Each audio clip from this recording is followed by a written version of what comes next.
Oh, internet. Internet wanted me to watch this, and so I did, and... Alright, internet, we'll talk about this.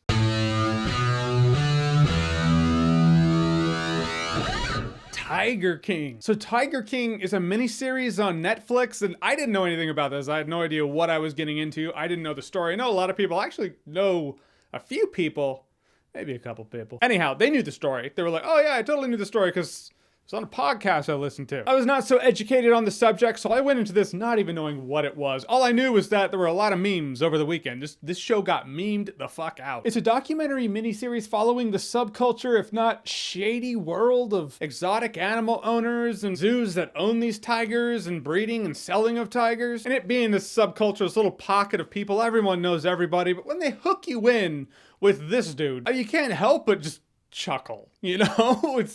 What was his name? Magic Mike or something like that. Hold on. Joe Exotic. That's it. And you know, that's totally his name. One look and you're like, oh yeah, that's totally his name, isn't it? Yeah, I imagine it would be. Joe Exotic owns this zoo, a lot of tigers. He's a really eccentric person. He's like if Joe Dirt and Yosemite Sam had a kid with Siegfried and Roy.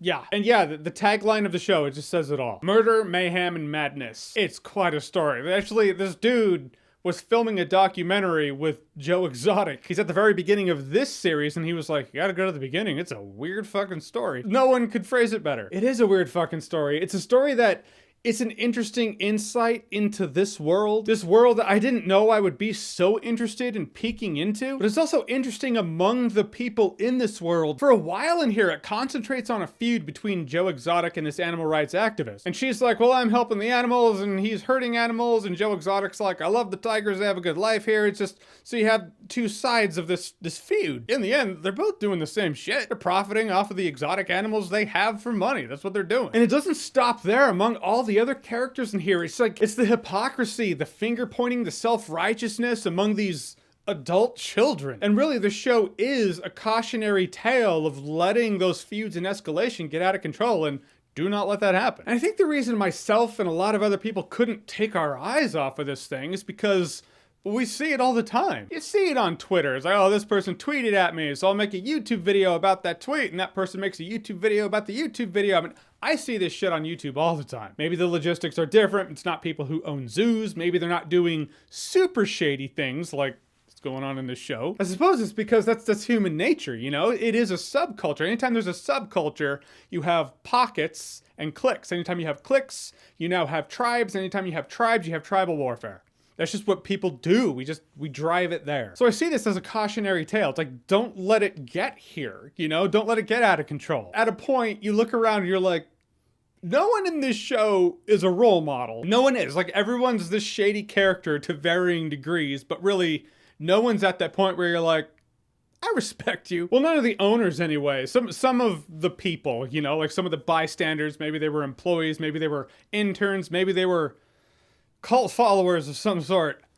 It's weird, but it's reality. They're the ones who are like, all right, you're human, but these other idiots who are the main ones who run these parks and they just feel like the lords of their universe. Reality slipped these folks a while ago. They're these weird, hypocritical, narcissistic egomaniacs who think they're the center of the fucking universe. Granted, I'm on this side of it, you know, so I gotta remember they're making entertainment, so they're gonna show us what they need to show us to make good entertainment. So I don't know if they're just showing the worst parts of the people in here, but everyone in the show just, every park owner, every tiger owner, everyone involved in the industry firsthand just comes across as catty. No pun intended, it's the word. If not that, just general business scumbag. Which brings me to my favorite meme I found about this show ever, and I'm gonna put it right there because that is the most accurate description. It's too good. Whoever made that. Ugh.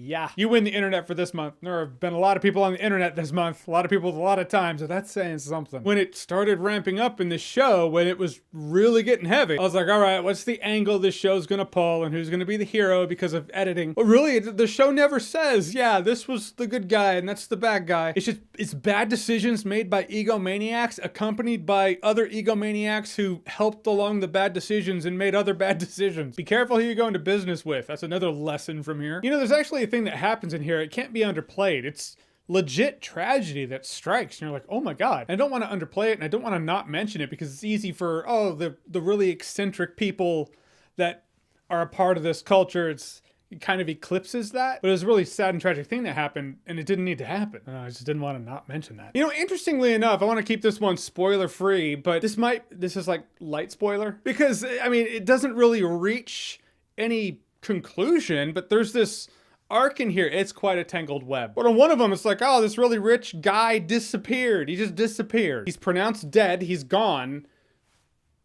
But there's no real, it's like they investigate it and they're like, all right, well, we kind of hit a brick wall. Let's go back to the other thing. I would have wanted some resolution with that, but I mean, you can't make resolution up. If there's no resolution, there's no resolution. But it definitely was one of those things where I was like, what happened there? That timing's very suspect. This was one of those stories where if this was a fictional story and it was a series or a movie and I was talking about it on YouTube, I would be like, well, they should have cut a couple of storylines and focused it up. The story's kind of all over the place, but it's reality. Truth is stranger than fiction. It's a story that starts out in one area of people who own tigers and the culture therein. And it goes to crazier avenues among all these people who they're schemers.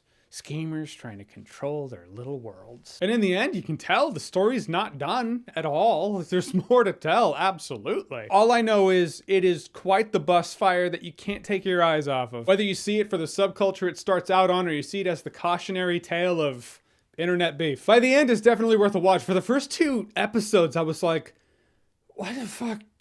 What did the internet get me into? Folks, you suggested this weird shit. Actually, a couple people I knew did too. It felt like reality TV. But about halfway through, when shit starts to really get shady and weird, it locks you in. You're like, okay, this isn't just some eccentric guy who owns tigers and whoop-de-doo. Interestingly enough, I've seen better documentaries out there, but not documentaries that are so memeable. You have someone like that, well, that shit goes viral. So here we are. I've heard about Tiger King. So during social distancing, self-isolation, self-quarantine, whatever you want to call it, there you go. You got yourself a mini-series.